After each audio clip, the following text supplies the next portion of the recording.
Eu acho que é um problema aí, porque era impossível ter resposta para um projeto que foi retirado 48 anos depois que foi apresentado. Quer dizer, eu de fato não partilho essa análise, porque o governo não deu sequer tempo para que a sociedade pudesse emitir uma resposta, né? Eu acho que o que aconteceu foi, num elan, ou pelo menos num momento de sanidade, ficou claro que nós estávamos numa espécie de crise de representatividade profunda, que exigia aquilo que eu diria caminhar em direção ao grau zero da representação, ou seja,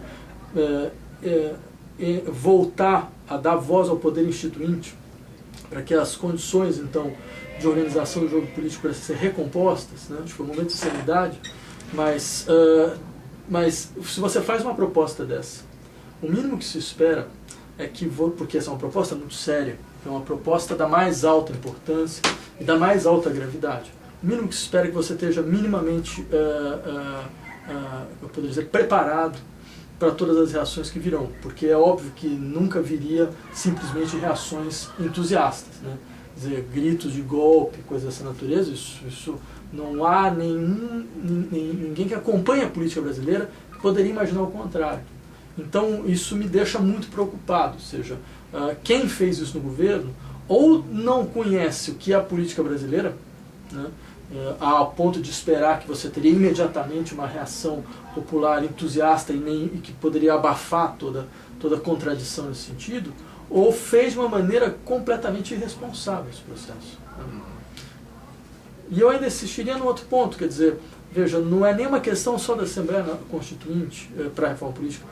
Nada da reforma política, no sentido forte do termo, de fato apareceu. O projeto de reforma política que está tramitando no Congresso é um projeto medonho em vários pontos. Quer dizer, tem pontos onde ele até consegue piorar, né, a legislação política atual. Então, acho que ficou de fato uma resposta acertada nesse ponto.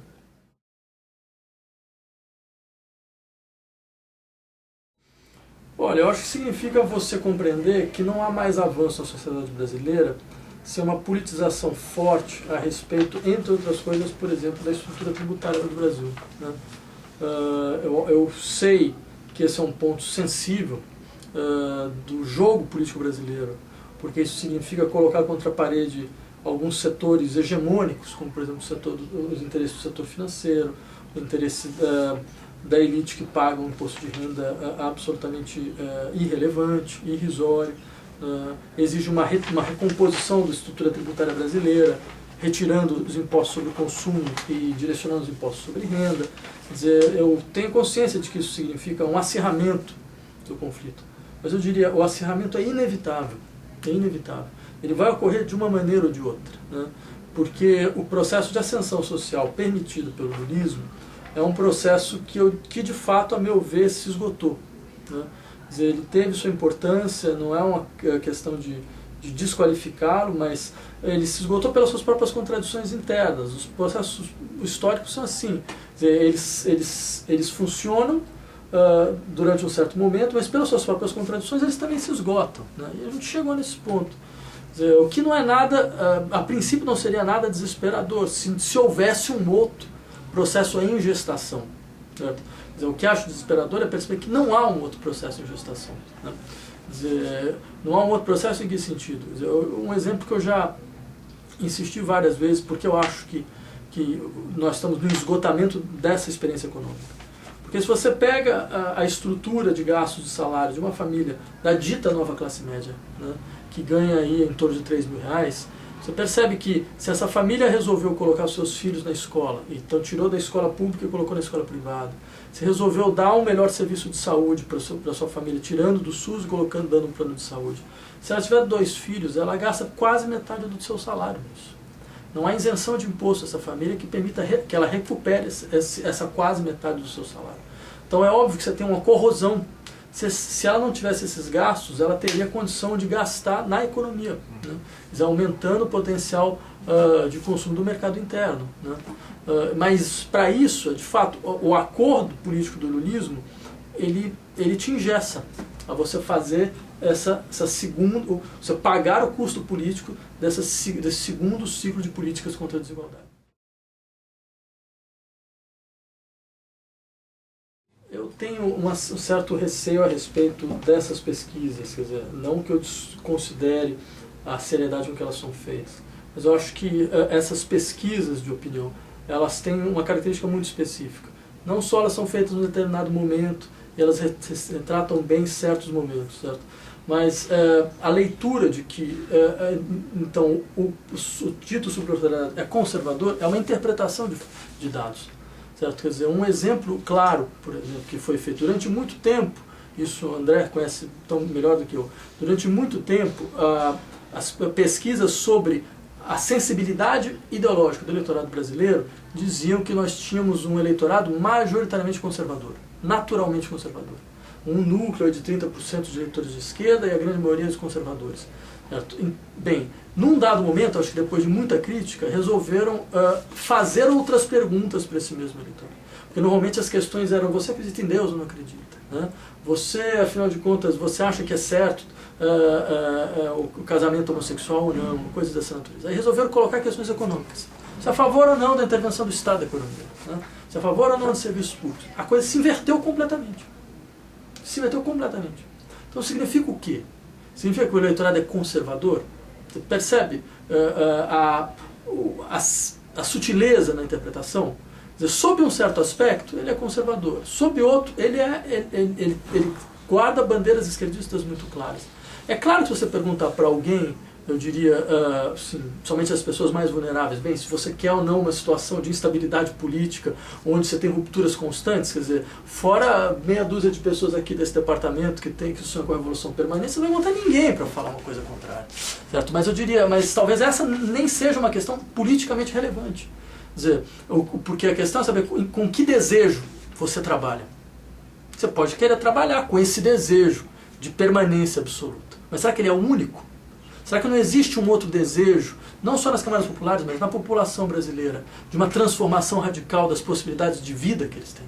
Certo? E não seria uma questão política fundamental sua saber politizar esse desejo? Quer dizer, veja, tal como um sujeito, um indivíduo, certo? Camadas da população não tem um desejo só. Elas têm vários desejos, muitos contraditórios entre si. E cabe àqueles que estão diante da experiência política de saber dar a certos desejos a sua potência natural. Certo? Então, nesse sentido, eu temo muito essa posição, por mais que ela não seja incorreta, de que, veja, dado o fato de que boa parte da população mais vulnerável brasileira tem horror ao caos, né, então é melhor a gente não fazer nada. Então, ou melhor a gente perceber quão difícil é fazer qualquer coisa. Veja, o Lula ganhou a eleição em 2002, certo? A despeito disso. Dentro de um processo muito forte de pedido, de demanda de transformação. Tanto que os próprios estudos do André demonstram claramente, quer dizer, esse eleitorado foi pro Lula em 2006, não em 2002. Ou seja, com dado interessante, quer dizer, através disso, você, mesmo a despeito disso, você conseguiu impor uma mudança na política brasileira. Por que isso não pode ser feito de novo?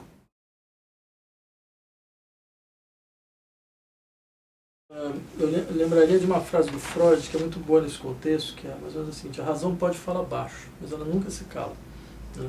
Quer dizer, eu acho que o capitalismo, como um modo de organização dos desejos, ele é um modo de organização que não elimina todo e outro qualquer desejo que lhe seja contraditório. Ele tenta agenciá-lo em algumas circunstâncias, ele tenta fazer com que eles se calem em certas circunstâncias, mas ele nunca consegue eliminar por completo. Né? Então acho que faz parte da experiência política saber, analisando o contexto de situações, certo? Fazer apelo a esses desejos que de uma certa maneira nos colocam fora da experiência do capitalismo. Porque eu insistiria muito nessa questão, quando você fala, tem um modelo de luta política que se dá no interior do capitalismo. Eu diria que essa ideia do interior do capitalismo, que é uma ideia que talvez valesse a pena ser melhor problematizada. O que significa estar exatamente no interior? Porque, de uma certa forma, nós não estamos totalmente no interior do capitalismo. Quer dizer, boa parte dos teus desejos de transformação, dos seus desejos de transformação, vem da ressonância de uma série de lutas, de uma série de demandas históricas de longa duração, de 200, 300 anos, que nunca foram completamente enquadradas e absorvidas dentro daquilo que a gente pode chamar das formas hegemônicas da vida capitalista. Então, de uma certa maneira, elas se perpetuam na sua insatisfação, elas se perpetuam na sua inquietude em relação, que te produz um certo sofrimento, certo? Esse sofrimento que te faz, de uma certa maneira, se politizar e voltar-se contra o sistema capitalista, acreditar que é possível uma transformação estrutural, né? Então eu diria, é importante pensar nisso, porque senão é muito fácil nós entrarmos numa espécie de discurso muito defectista, né? Tipo, bem, em última instância, o capitalismo ele funciona não só como sistema econômico, funciona também como uma forma de desejar, ele consegue, de uma certa maneira, organizar nossas formas de desejar. Então, em última instância, bem, para onde nós vamos correr? Por exemplo, um exemplo, quando eu falei que o dever é uma forma de desejar, né, era simplesmente para lembrar, o desejo é ele se fractaliza, certo? Ele está de um lado e está do outro. Quer dizer, existe um desejo que vai alimentar uma ideia normativa extremamente alienante de dever, né? Mas existe um outro que vai sentir essa ideia como sofrimento, certo? O problema é a gente transformar o desejo numa categoria ontológica monológica, entendeu? Como o próprio singular é ruim nesse sentido, né? O desejo, né? Então, como se ele tivesse uma direção. Ou você o ouve, ou você o coage, né? Sem que você possa perguntar, então, peraí, mas de onde vem a força da coação? Porque tem que ter um desejo por trás dessa coação, né? Tem que ter algum tipo de adesão, né? Então eu diria, o desejo tem essa natureza, ele se fractaliza, né? Em disposições que muitas vezes são completamente contraditórias entre si. Cabe à sensibilidade política saber se apoiar nesses pontos que ao ganhar mais força pode fazer com que uma situação de estabilidade ruim, de infinito ruim, seja quebrada.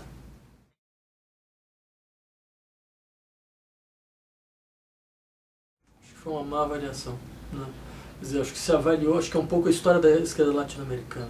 Eu diria mais ou menos o seguinte, a gente tem o fantasma, sabe, das transformações que foram fracassadas. Então, o governo Allende, então a experiência popular da República Brasileira dos anos 60, certo? E várias outras experiências, ou seja, todas foram fracassadas, entre outras, normalmente por quê? Eu vejo, por exemplo, quando se lê o fracasso do governo Allende. Porque ele não conseguiu fazer uma coalizão com a democracia cristã. Se ele soubesse conquistar o centro, ele teria conseguido se preservar, né? Isso ficou durante muito tempo. Eu lembro, por exemplo, quando teve o golpe na Venezuela, em 98, se não me engano, né? E aí, um dia depois, o Chávez conseguiu retomar, né? Eu lembro de análises que se faziam na época, que se dizia alguma coisa do tipo, sim, veja que interessante, por que ele conseguiu? Porque ele tinha um setor a mais, que normalmente a esquerda não tem, que era o exército, né? E com isso, então, ele conseguiu superar. Então, acho que tinha muito essa ideia, de que nós sozinhos, nós não conseguimos. Vamos precisar criar coalizões mais amplas, que eu diria é um dos fantasmas da esquerda latino-americana, né? Ou pelo menos de um setor da esquerda. E eu acho que isso tocou o Brasil, né? Era um pouco aquela ideia, a gente precisa durar, a gente precisa dar um jeito de durar, porque senão em 2 anos vai tudo para o espaço, tudo acaba, né? Então criou-se um pouco essa noção de que era necessário conseguir construir grandes coalizões, estabelecer esses grandes concursos. O PT deveria ser então mais um polo de um grande consórcio de grandes coalizões. Só que eu acho que, e aí você tem várias pessoas que vão dizer a mesma coisa, tem um preço alto a ser pago, né? Pode até ser que num dado momento isso aí possa trazer algum tipo de benefício que diz respeito a uma certa capacidade, uma certa tranquilidade que permite passar certas coisas da política, né? Mas o preço fundamental é o esgarçamento completo do campo político. Porque quem vai pagar o preço de que o campo foi esgarçado é quem controla o consórcio, entendeu? Isso aconteceu em outras circunstâncias. Por exemplo, pega o caso da esquerda italiana. Por que a esquerda italiana, você tinha um partido comunista italiano, que era o maior partido do Ocidente, da Europa Ocidental, né? Que tinha uma experiência lá de debates teóricos, tal, não negligenciável, mínimo que se pode dizer, né? O que aconteceu que a Itália se transformou no maior buraco negro da esquerda mundial, certo? Quer dizer, com um nível zero de qualquer tipo de dinâmica interna no campo da esquerda. Porque quando, enfim, os comunistas chegaram ao poder dentro de uma grande coalizão e fizeram todos os acordos necessários para colocar a Itália no euro, para fazer todos os pactos que ninguém conseguia fazer com os sindicatos, só para colocar a Itália no euro e então entrar dentro de uma política que a princípio seria responsável. Né? Quer dizer, o preço de tudo isso foi pago por aquele que coordenava o consórcio, pelo maior partido do consórcio.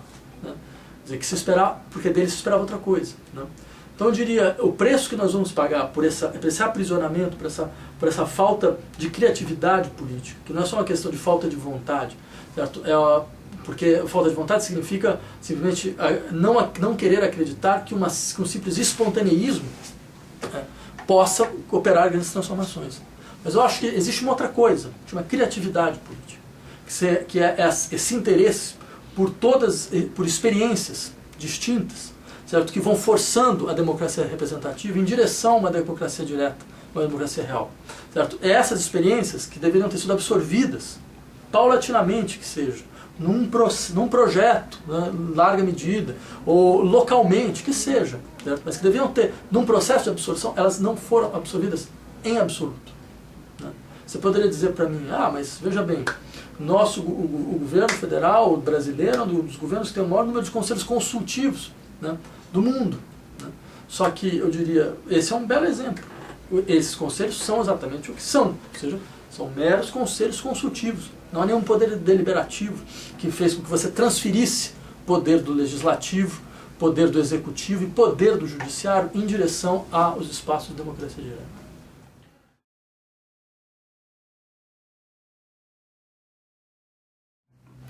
Eu acho de uma maneira muito ruim. Acho que esse debate está sendo posto de maneira muito ruim. Porque quando eu quis dizer, bem, a violência que aparece hoje nas manifestações é um sintoma social, eu diria que todo sintoma é uma resposta ruim para um bom problema. Né? Uma resposta problemática para um problema concreto. Né? Eu acho que se tende muito a esquecer qual é o problema concreto que essa violência aponta. Certo? Essas pessoas que acabaram optando por essas saídas do tipo black blocs, elas não saíram do nada. Certo? Se elas começaram a ganhar uma certa relevância, é porque elas entram dentro de um movimento de surdez da política brasileira em relação à necessidade dela ampliar suas pautas. E veja, a gente pode falar isso com maior tranquilidade, porque, veja, por exemplo, no debate mesmo, sei lá, o debate presidencial de uma eleição vai ocorrer daqui a meses. Né? Quer dizer, você percebe como não há nenhum candidato que seja capaz de vocalizar uma parte que seja, certo? De boa parte das demandas que apareceram. Eu acho interessante as pessoas falarem, mas uma confusão de demandas das manifestações. Eu diria, eu não vejo tanta confusão. Para mim tem coisas muito claras. As pessoas saíram reclamando de escola, eles queriam escola pública, eles queriam saúde pública, elas falaram que o transporte público no Brasil é uma coisa medonha, que elas não conseguem entender, afinal de contas, por que esse transporte foi privatizado em várias cidades, com a desculpa de que através da privatização você ganharia em eficácia, em eficiência do sistema. E, no entanto, graças à privatização, você simplesmente construiu uma máfia de transporte público que tem como função, duas funções. A primeira, se auto-perpetuar, né, enquanto sistema de rentabilização do capital sem nenhuma entrava. E segundo, financiar campanhas políticas. Não tem mais nenhuma função a não ser essas duas. Então elas se perguntam bem por que isso existe. Por que não é possível quebrar. Né? Elas reclamaram da estrutura do poder político brasileiro, que elas se sentem completamente, elas não se sentem mais ouvidas. Não é à toa que a população foi para quebrar o Congresso Nacional e teve que ser desviada para quebrar o Palácio do Itamaraty, certo? Elas reclamam da Copa do Mundo e aí elas reclamam com propriedade, certo? Porque eu lembraria, vocês lembram tão bem quanto eu, quer dizer, foi se vendido uma outra coisa completamente diferente, né? Você teria uma grande modificação da infraestrutura das cidades brasileiras, que teria um grande impacto, várias pessoas acreditaram nisso e o resultado está muito longe disso, né? Então, o que eu acho é que, nesse sentido, dizer, que é esse descontentamento, que essa insatisfação apareça de maneira violenta, veja, não vai ser a primeira vez na história que uma coisa dessa acontece. De maneira violenta e muitas vezes de maneira até mesmo irracional, né, no sentido de que você não consegue dirigir, não é a primeira vez que isso acontece. A gente já viu isso em várias e várias circunstâncias. Certo? E isso indica simplesmente o quê? É necessário ouvir, saber ouvir, é a primeira condição. Né? E depois conseguir criar uma resposta que não é uma resposta policial, que é uma resposta política.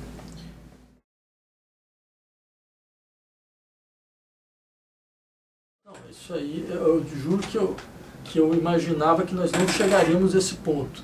Quer dizer, ter uma discussão sobre um projeto de lei antiterrorista, onde você tem então dois grandes grupos no Congresso, um que caninamente quer ver que seja aplicado na sua mais ampla extensão, e outro que diz, não, pega leve, não é bem assim, vamos fazer só isso aqui. É absurdo, é completamente absurdo, entendeu? Quer dizer, eu acho que isso é uma coisa que todas as pessoas que são da esquerda devem parar e pensar e dizer, não, foi assim que tudo degringolou na Europa, entendeu? Foi exatamente desse jeito. Ao invés sabe, daqueles que estão de uma certa maneira ainda ligados à esquerda, dizer, nunca se faz uma coisa dessa. Quer dizer, o problema não é por aí, não se resolve nada por aí. Eu até diria, resolve muito mais uma simples lei proibindo venda de rojão, entendeu, do que uma lei antiterrorista. Eu te garanto, cara, que resolve muito mais. Porque ninguém mais vai ter rojão para andar na mão para sair atirando. Quer dizer, você ainda consegue resolver um problema das festas juninas, dos caras que morrem naquelas festas de rojão, não sei o que lá. Então, ou seja, o que se espera de alguém que ainda se vê como esquerda é dizer, essa estratégia a gente conhece muito bem. Essa é um clássico, né? É um clássico. Você começa dizendo que existem terroristas, de repente você bota qualquer manifestante na cadeia, o sujeito que sai com máscara vai ser visto como um terrorista em potencial, você vai terrorizando o discurso social. Você vai terrorizando o discurso social. Você vai dando alimento para quem vai chegar para você e dizer, não, a gente precisa ir mais fundo. Entendeu? Porque essa coisa de, não, vamos fazer uma lei razoável, né? Bem, mas, cara, a social-democracia europeia quebrou com isso. Era aquela coisa, um pessoal gritando de um lado, vamos correr atrás dos imigrantes. Não, vamos fazer uma corrida razoável, entendeu? Sem essa de ficar botando o cara algemado, botando um voo charter, não. Vamos fazer um voo com animação, falando, não, veja bem, não foi dessa vez, quem sabe da outra, não fica assim, volte depois. Quer dizer, o resultado foi esse, você tira a força que a esquerda tem, que é a força não só de dizer não, mas de falar, não, nossa maneira de resolver o problema é outra, completamente diferente. Nós não temos um campo comum com vocês. Nós não temos diálogo nesse ponto com vocês. Nós analisamos a coisa de outra forma.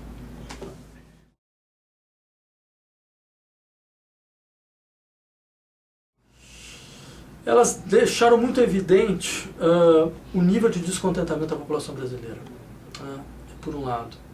E o fato de que esse descontentamento é plástico. Plástico, ou seja, ele pode ir para qualquer lugar. Isso é uma coisa boa e isso é uma coisa ruim, ao mesmo tempo. Né? Quer dizer, se ele é plástico, então significa que você tem um combate político, ideológico a ser feito, tendo em vista a capacidade que você vai ter de dar respostas à altura para esse descontentamento. Não só dar um nome para ele, mas mostrar, olha, é possível fazer coisas. Né? Quer dizer, e nesse ponto é que eu acho que é o que mais me atemoriza na situação brasileira. Né? Porque eu acho assim, uma das experiências da esquerda mais interessantes nesses últimos anos é o que está ocorrendo no Uruguai. Né? É uma belíssima experiência. Né? Por quê? Porque eles tiveram a seguinte sensibilidade. Tão importante quanto mostrar à população que a esquerda, quando ganha, ela é capaz de lutar contra questões ligadas à desigualdade econômica, à pauperização de grandes camadas da população, tão importante quanto é mostrar que a esquerda, quando ganha, a vida muda. É uma outra vida que aparece. Outras possibilidades das vidas individuais das pessoas que vão aparecer. Certo? Outro modo de se pensar questões no sentido mais amplo da sociabilidade no interior da vida social. Então, essa acessibilidade que a gente tiver, então, vamos trazer as questões, as ditas questões de sociedade, né? As pautas do conservadorismo moral, vão bater de frente, né? Vão aprovar o casamento homossexual, a legalização da maconha, certo? Vão pensar a questão do aborto, certo? Então acho que essa foi uma grande sensibilidade. E acho que esse é o nível de resposta que as pessoas esperam. Elas esperam, me mostre que a vida pode ser diferente, de verdade, né? Naquilo que realmente me toca, em vários sentidos, em vários aspectos. Certo? E nesse sentido, eu temo pela experiência brasileira. Né? Porque eu acho que nós perdemos muitas oportunidades de mostrar isso. Um pouco por fazer esse cálculo, não, mas a conjuntura política, mas a correlação de forças e coisas assim. Veja, correlação de forças, ela não é uma questão política.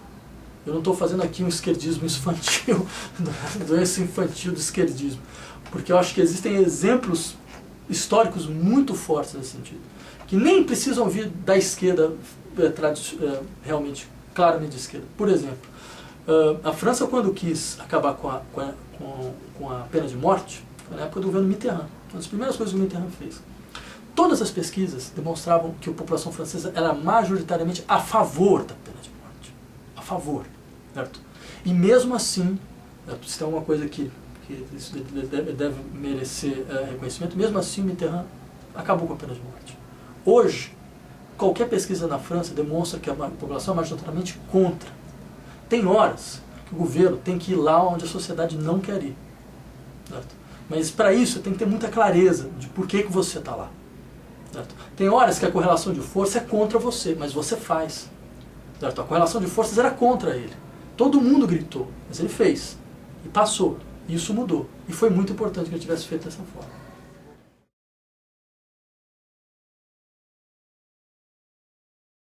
Muito mal. Acho que ela está sendo muito incompreensível. Quando eu falei isso, eu pensava numa frase do Deleuze, numa ideia do Deleuze, que era mais ou menos a seguinte. Quando a gente fala muito sobre revolução, esquece de falar sobre o devir revolucionário das pessoas. Quer dizer, mais importante que uma revolução é como as pessoas elas entram num processo onde elas se veem como um outro tipo de sujeito político. Né? E elas começam então a pedir coisas que elas nunca pediram, a acreditar numa força que elas julgavam que nunca tinham ou que nunca teriam. Né? Então acho que essa é a grande mudança. E eu acho que de fato isso tem ocorrido na sociedade brasileira.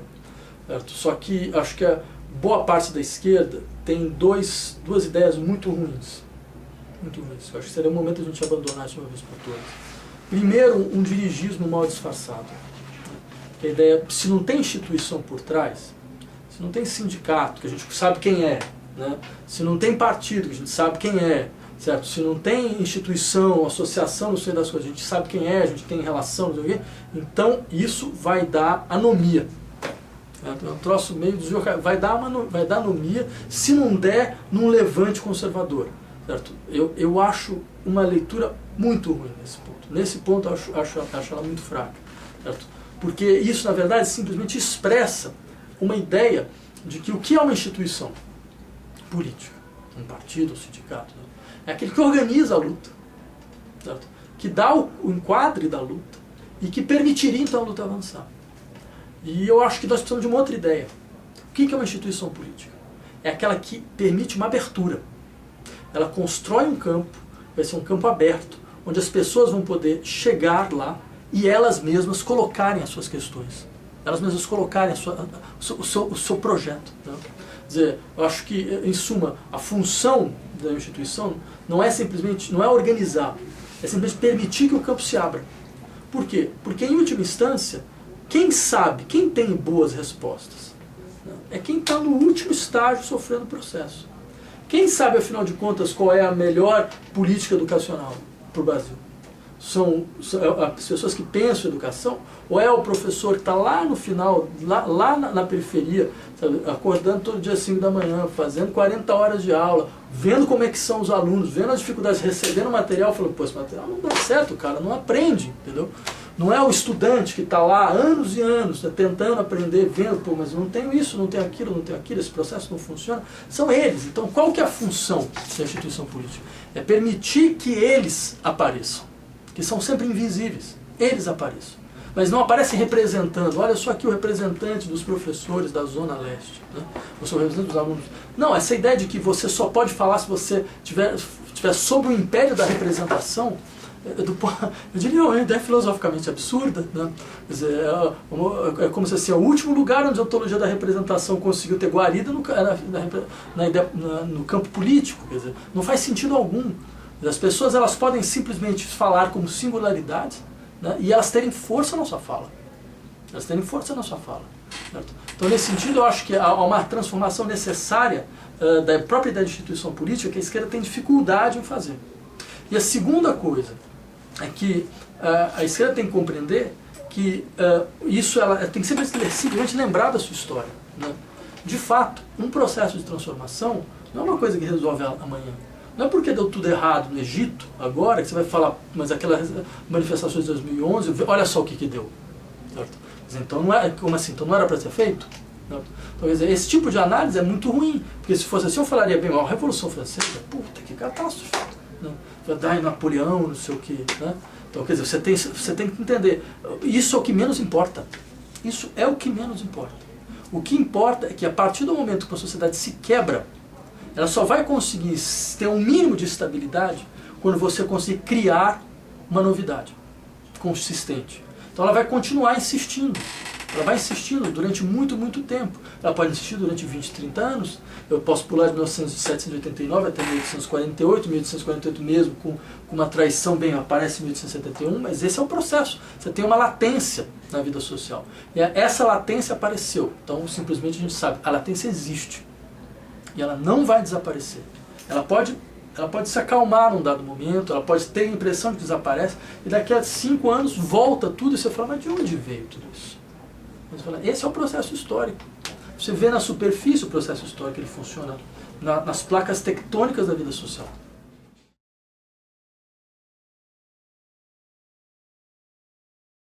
Eu acho que é um movimento muito bem sucedido, né? No seu viés autonomista, que conseguiu fazer uma coisa que décadas e décadas de movimentos organizados, os grandes movimentos organizados, não conseguiu fazer, que é fazer um curto-circuito completo na estrutura do poder brasileiro. Isso por um lado. Quer dizer, só por isso essas pessoas deveriam ter todo o nosso respeito. Eles conseguiram criar uma situação social onde aqueles, por exemplo, que defendiam a violência da polícia militar ficaram sem saber o que falar. Quer dizer, setores da imprensa que saíam gritando, falando, a polícia na rua, não sei o quê, eles não sabiam mais o que falar. Porque eles sentiram que a população estava desertando, estava indo para o outro lado, e graças ao modelo de atuação deles, entre outras coisas. Não só deles, mas deles também. Segundo ponto, eu diria que eles representam um tipo de luta política que me parece muito bem sucedida, que é mais ou menos assim. Ninguém saiu nas manifestações fazendo diatribes contra o capitalismo. Né? A gente quer o fim do capitalismo. E alguns poderiam dizer, está aí a fraqueza desses movimentos. Eles não têm uma proposta de transformação global. Não conseguem pensar uma alternativa estrutural, né, que permita uma ruptura em relação ao sistema capitalista. Eu diria, e aí fazendo uma colocação que quem fez muito bem foi Ernesto Laclau, eu diria assim, nenhum grande movimento, nenhuma grande luta na história foi feita em nome do fim do capitalismo. A Revolução Soviética, por exemplo, não foi feita em nome do fim do capitalismo. Quais eram as demandas? Pão e paz. Só que tinha alguém que por trás falava, tudo bem, é isso aí, pão e paz. Só que você precisa conseguir pão, você vai precisar fazer mais do que você está imaginando que você tem que fazer. Para conseguir paz, vai precisar de mais, entendeu? Então, ou seja, qual que era a inteligência política? É perceber que certas demandas específicas têm o potencial de explodir todo o sistema.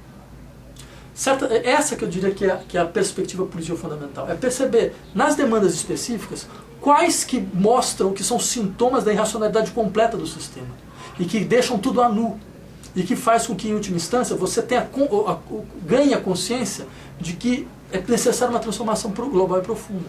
Por exemplo, eles chegaram e falaram, 20 centavos, a gente quer tirar os 20 centavos do aumento da passagem. Certo? Aí começou, não, mas isso é racional. Como assim? A gente precisa subvencionar o sistema tem isso, tem isso. E aí começa o argumento interessante. Que a gente vai falar, mas como assim racional? Deixa eu ver se eu estou entendendo. É racional você dizer que nós temos um dos piores sistemas do mundo, completamente sucateado, um dos mais caros por quilômetro, certo? E sendo que, em última instância, você poderia estar pensando em outras alternativas, sei lá, o sistema tarifa zero, não sei o que, ou pelo menos tentar fazer isso localmente. Né? Então vamos pegar uma cidade de 10 mil habitantes, vamos tentar implementar para ver o que dá. Certo? Quer dizer, como assim racional? Não, vocês vão falando, mas que racionalidade é essa que transforma como absolutamente irracional um sofrimento social insuportável? Insuportável. De pessoas que têm um transporte público que não é pior do que Munique, não é pior do que Paris, é pior do que a cidade do México, né? É pior do que Santiago, é pior do que Buenos Aires. Certo? É tão ruim quanto o Cairo. Quer dizer, veja, não há medida de comparação, quer dizer, a gente poderia estar em outro patamar. Por que não teve? Porque o sistema econômico funciona de um jeito, certo? Os processos de privatização funcionaram de um jeito, o modo de financiamento do poder político funciona de um jeito que te bloqueia completamente.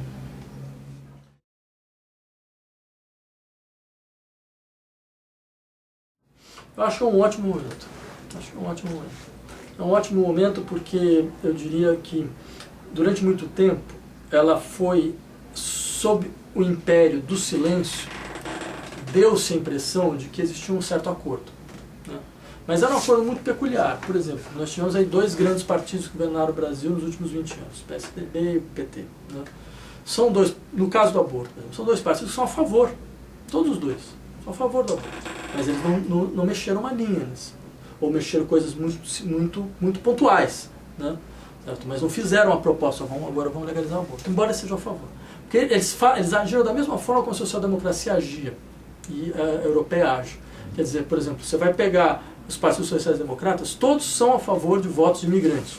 Ninguém nunca implementou. Vocês estão 20 anos, mas ninguém nunca implementou. Falou, não, vai chegar o momento que vai dar. Aí você vai esperar mais 50 anos. Né? Então, ou seja, você tinha o quê? Você tinha uma situação onde todo mundo era de acordo, mas é como se a gente operasse com aquilo que o Zizek chama do sujeito suposto crer. Tá? É assim, eu sou a favor da aborto, você também, mas é como se a gente falasse, não, mas o povo não vai entender. Vai ser aquela confusão se a gente mudar, entendeu? Vai ser, a direita vai aproveitar, vai ser um escárnio. Vamos deixar quieto por um tempo, vai ter uma outra situação onde a gente vai poder explorar isso melhor. Né? Então, ou seja, esse sujeito suposto bloqueia tudo. E na verdade ele nada mais é do que a materialização dos nossos medos mesmo. Dos nossos medos, nada mais do que isso. Então eu acho que a gente está numa situação atual onde esse falso acordo quebrou. Se quebrou. Você tem parcelas que são cada vez mais claramente a favor de certas questões, como casamento homossexual, legalização das drogas, do aborto, e você tem outra parcela que nunca vai ser a favor. Né? Eu acho assim, não há discussão possível. Você não vai conseguir. Tem 3 grupos. Tem um que você não vai conseguir discutir nunca. Você pode perder toda a tua vida, entendeu? Que você não vai conseguir discutir. Né? Tem um outro que você pode até conseguir discutir. Esse que é o grupo importante. Né? E tem um outro que não tem que ter medo de falar o que realmente pensa. De deixar muito claro, em todas as circunstâncias, o que a gente realmente quer, o que a gente realmente pensa. Certo? Sem ter essa desculpa de não, mas veja bem, se a gente acirrar muito o processo, vai alimentar a direita. Não, o processo já está acirrado. Não precisa ninguém alimentar, ela já se retroalimenta sozinha. Entendeu?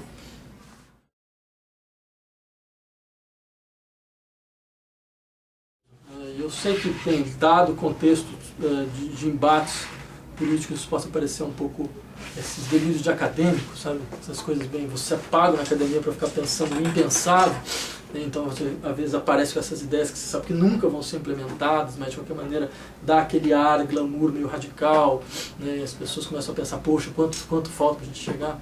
Eu sei que isso pode parecer isso, mas eu diria, não, mas eu acredito que isso é algo muito concreto, né? E muito viável em certas circunstâncias. O que significa? Isso significa dizer mais ou menos o seguinte: nós precisamos criar na sociedade uma zona de indiferenciação cultural. Eu acho assim, a pauta da cultura, ela tem colonizado a pauta da política. A cultura é um espaço de constituição de diferenças antropológicas, quer dizer, você tem a sua cultura, você tem a sua tradição, você tem o seu modo de viver, você tem o seu, eu tenho o meu. Certo? Então, durante muito tempo, o embate sobre reconhecimento foi um embate que visava construir uma espécie de campo ordenado das diferenças culturais. Só que esse campo, ele sempre foi um campo de exclusão. Porque o debate cultural, ele sempre foi um debate mais ou menos assim, até onde eu consigo suportar uma diferença. Tem uma diferença que eu não suporto mais. Né? A diferença dos muçulmanos, talibanos, não dá mais. Está fora. Certo? Eu diria que essa é uma má maneira de colocar o problema do reconhecimento. Eu acho que o problema do reconhecimento ele deve ser pensado da seguinte forma. Quer dizer, em que condições eu posso criar uma zona onde tanto faz qual é a sua diferença cultural. Certo? Você vai ter toda a possibilidade de afirmar ela na sua radicalidade. Isso não vai aparecer de uma maneira ou de outra como um elemento que tensiona o espaço comum. né? Porque não há como tensionar o espaço comum. Por quê? Porque para além desse espaço cultural, nós temos um elemento político que nos une. Nós temos uma compreensão de que nós somos sujeitos políticos iguais, absolutamente iguais. Certo? Mesmo que nós sejamos sujeitos culturais radicalmente diferentes. Certo? Eu acho que essa dicotomia ela é fundamental, certo? No sentido de que o espaço da igualdade nunca vai ser dado pela cultura. O espaço da igualdade se dá pela política. Certo? É necessário, então, construir esse espaço político. Agora, o que significa isso? Você tem várias maneiras de pensar. Eu sugiro uma. Eu acho que essas questões culturais, elas podem ser desinstitucionalizadas. Ou seja, o Estado não legisla mais sobre elas. O Estado cria uma indiferença jurídica sobre elas. Eu trouxe um exemplo que me parece bem ilustrativo. O exemplo do casamento. Porque já que virou a questão do casamento, virou uma questão política importante, por causa das demandas dos homossexuais, né? Que são completamente legítimas. Então, absolutamente, não há o que discutir, né? Essa igualdade necessária. Mas eu diria, nós podemos aproveitar e fazer com que a sociedade ela se modifique como um todo em relação a esse processo. Não só que ela amplie, mas que ela modifique. E como é que ela modifica? Veja, o casamento, ele é, por um lado, de fato, um contrato econômico, né? Você casa com alguém, então você tem certas obrigações do ponto de vista econômico, que vai fazer, por exemplo, se você separa de alguém, você tem obrigações relacionadas à pensão, relacionadas à guarda de filhos e coisas dessa natureza, né? Então você tem e principalmente essas obrigações econômicas foram criadas porque existe historicamente uma dimensão de sujeitos mais vulneráveis, né, que são as mulheres, que elas precisam de uma espécie de guarida institucional. É fato. Né? No entanto, a despeito de você legislar sobre questões econômicas, você legisla sobre a forma da vida afetiva dos sujeitos. Você diz, não, só é possível um casamento entre uma mulher e um homem, entre um homem e um homem, entre uma mulher e uma mulher, certo? Os casamentos têm que ser assim, esses casamentos, quer dizer, dentro do Código Civil você fala coisas sobre, por exemplo, infidelidade, pode não ser mais um crime, mas é alguma coisa que está prevista no Código Civil como um agravante dentro do processo de separação, blá, blá. Ou seja, você pode anular um casamento por não haver vida sexual satisfatória, então, ou seja, você legisla sobre a vida sexual das pessoas, de uma certa maneira, ou seja, então você entra com todo o aparato disciplinar no interior da vida afetiva das pessoas. Então minha pergunta é muito simples, por que você não retira tudo? Tudo. Você fala assim, bem, as pessoas passam contratos, né? E independente da maneira com que esses acordos, isso ocorra, são 3 pessoas, 2 pessoas, 5 pessoas, o Estado não tem nada a dizer sobre isso. Não tem nada a dizer. Se eu fosse um mormon, né, e resolvesse então ter lá minhas 5 mulheres, o que o Estado tem a ver com isso? O que o Estado tem a ver com isso? Quer dizer, veja, ou se eu pensasse o contrário, se eu fosse uma garota e quisesse ter 3 maridos, né? Então, o que o Estado tem a ver com isso?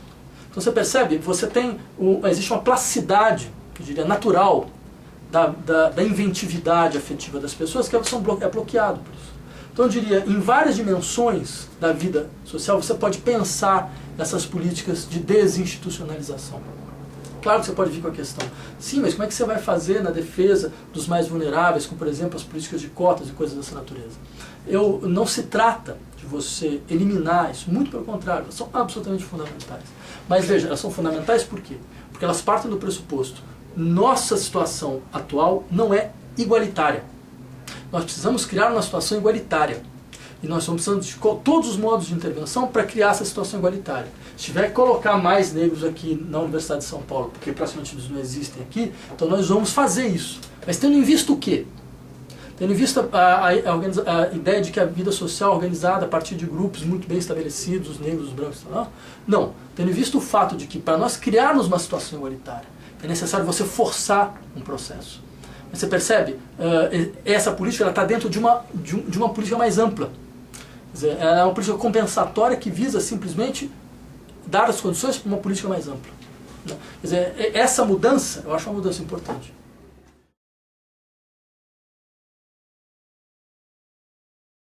É uma democracia que não consegue avançar no aprofundamento da participação popular. Né? Ela, não é que ela avança, e o caso brasileiro é muito sintomático disso. A democracia brasileira não avança de pouco em pouco. Ela gira em torno dos mesmos impasses. Né? ela gira em todos os mesmos problemas. Esses problemas, sei lá, de corrupção no sistema eleitoral, isso é um problema que a gente vê desde o início da Nova República, né? E nunca houve um passo para frente, certo? Por quê? Porque é um problema estrutural de uma neodemocracia, que são essas democracias que elas não têm no seu interior um processo de transformação em direção à ampliação cada vez mais efetiva da participação popular.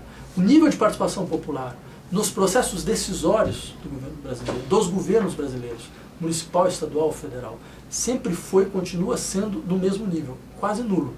Você tem a participação popular na formação de coeficientes eleitorais, nas eleições, praticamente só. E você pode, claro, fazer um projeto de lei, o projeto de lei vai entrar dentro do Congresso e coisas dessa natureza. Mas veja, eu lembraria o que significa, por exemplo, uma experiência realmente democrática, né? E a gente tem muitos exemplos, né? Por exemplo, você pode, se nós tivermos aí 1 milhão de assinaturas, a gente pode mandar um projeto para a Câmara, que depende do seu trâmite, vai votar, e pode demorar anos para ser votado, né?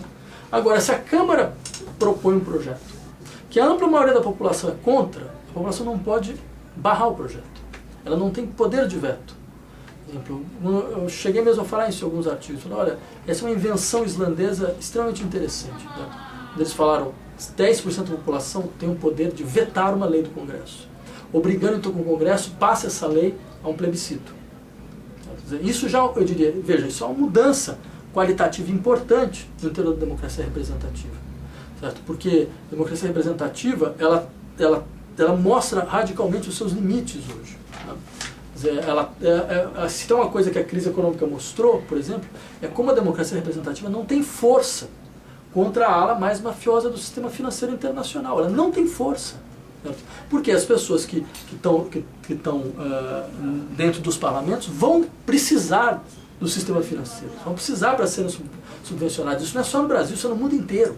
Eles vão precisar lá do banco, do Citibank, não sei o quê, para poder conseguir financiar a sua própria campanha, certo? Muitos deles passaram por essas experiências dentro dessas instituições, certo? Então não é de lá que vai aparecer alguma coisa.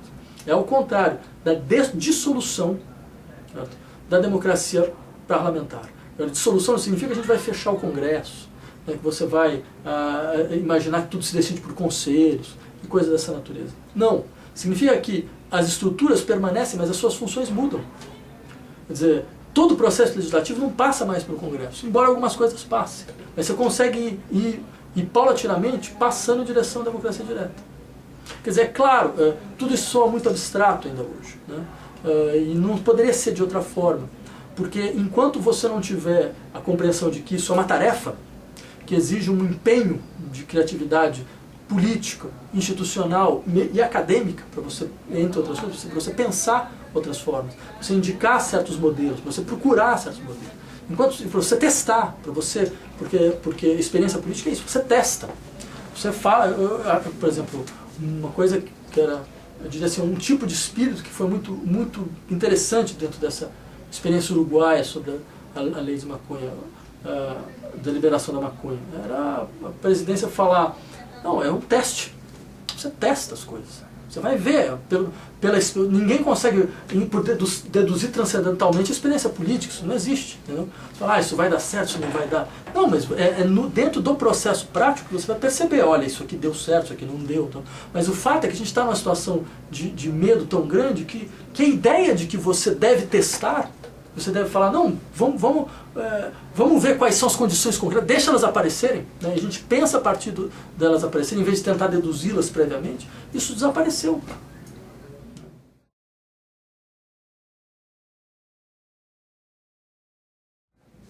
É verdade. Ela produz horrores, mas ela também produz transformações muito importantes. Eu acho que as ideias elas têm essa característica, né? Quer dizer, elas podem... É interessante essa discussão.